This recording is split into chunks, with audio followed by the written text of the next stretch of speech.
What's up, everyone? Bass here. Day 3 of Packers training camp is officially over. Now, today's practice was very light, pretty much just a walkthrough, nothing crazy. I believe it only lasted 1 hour and 22 minutes. Also, this practice wasn't open to the public. It was only open to the media. And if you want more Packers training camp coverage, I put out multiple videos a day, such as recaps like this video, and also training camp highlights. I put out that video a little bit earlier. If you want to go check that out, haven't seen it yet, click the link right above to check that video out. And remember to go down and click the subscribe button if you haven't already and turn on post notifications to not miss any of these videos. All right, so just like the first 2 days, let's go over what Matt Lafleur had to say in his pre-practice press conference. He said mainly today's practice is a mental day, a lot of walkthrough and jog through tempo. When Matt Lafleur was asked about Rashan Gary, he said, quote, "Rashan is a tone setter. You see that each and every day. He's got the capability of wrecking practice. He would have had 4 sacks yesterday." And he definitely was a menace in yesterday's practice. Obviously, you're not allowed to actually sack the quarterbacks, but I think 4 is actually underselling it. I think he had more than 4 sacks yesterday, or at least would have had more than four sacks yesterday. Rashan Gary has been absolutely on fire thus far in camp. Then, of course, the hot topic around Packers training camp has been rookie wide receiver Romeo Doubs. So Matt Lafleur was asked what he thinks of Romeo Doubs so far, and he said, quote, "Romeo is one of the first guys in the building. He's already kind of established a routine for himself, which is something a lot of rookies have a hard time finding. Once they do, they can really take off." And as I said, Romeo Doubs has been the early camp star, certainly the standout thus far through 3 days of training camp. Really excited to see what happens when the pads go on and going into preseason games with Romeo Doubs. He also said that rookie Zach Tom, although he doesn't have the traditional left tackle size, his technique and his athleticism has impressed him, and that's why he's been getting a ton of snaps at left tackle against the likes of Rashan Gary and Preston Smith. And as for the injury updates today, the big one was that Sammy Watkins has been activated off the non-football injury list after his short stay on that list with his hamstring injury. Sammy Watkins also took ownership of this injury since it was a non-football injury. We didn't really know what it was or how he got it.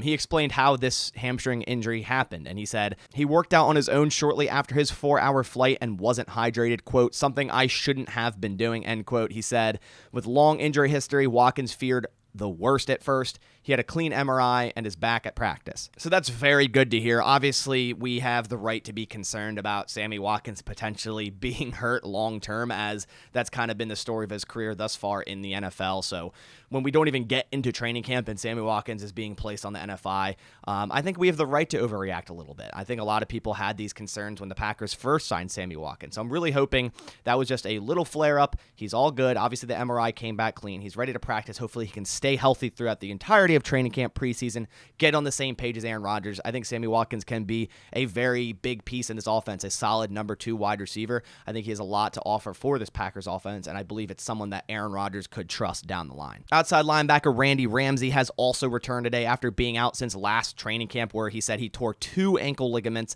and broke his fibula. Said he hasn't felt normal until about a month ago. And then finally, 7th round tackle Rasheed Walker has also returned today. Now moving on to the team drills. Now, of course, this is just a walkthrough, but I do want to go over some of the lineups the Packers went through, and the offensive line returned to how it was day 1 of training camp. Josh Nijman left tackle, John Runyon left guard, Josh Myers at center, Jake Hansen at right guard, and Royce Newman at right tackle. Cole Van Lanen also got some reps at right guard with Royce Newman at right tackle. And Romeo Doubs started to get some first-team reps today. He has definitely deserved that. Look for that more often going forward. Tight end Tyler Davis has also been getting a lot of first-team reps. He was kind of my dark horse player going into the training camp. I think Tyler Davis has a big opportunity here with Robert Tonyan not practicing. Tyler Davis could end up being that move tight end, that first tight end on the depth chart come week 1 if Robert Tonyan isn't ready to go. As for the defense, the lineups, they ran a 2-4-5 nickel look today, which included Kenny Clark and Dean Lowry at defensive line, Rashan Gary, Preston Smith at edge, Vondre Campbell and Quay Walker at inside linebacker,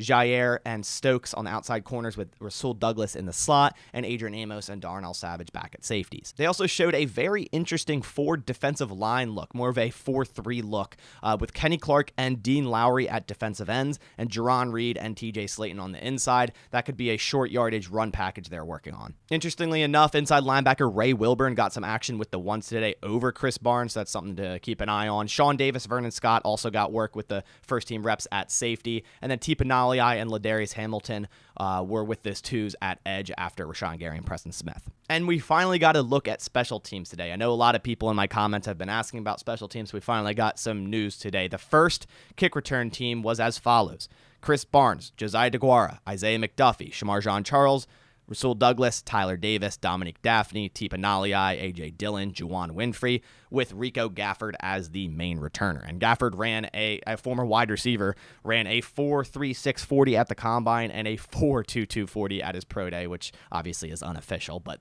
nonetheless, this guy is fast, and he has the speed to really contribute on special teams. He's a Basaraski guy. Rico Gafford could definitely make the roster as a gunner and a returner, that's for sure. Other players that also worked as a returner in the kick return team, Romeo Dobbs, Amari Rogers, Aaron Jones, and Danny Davis all got reps returning kicks.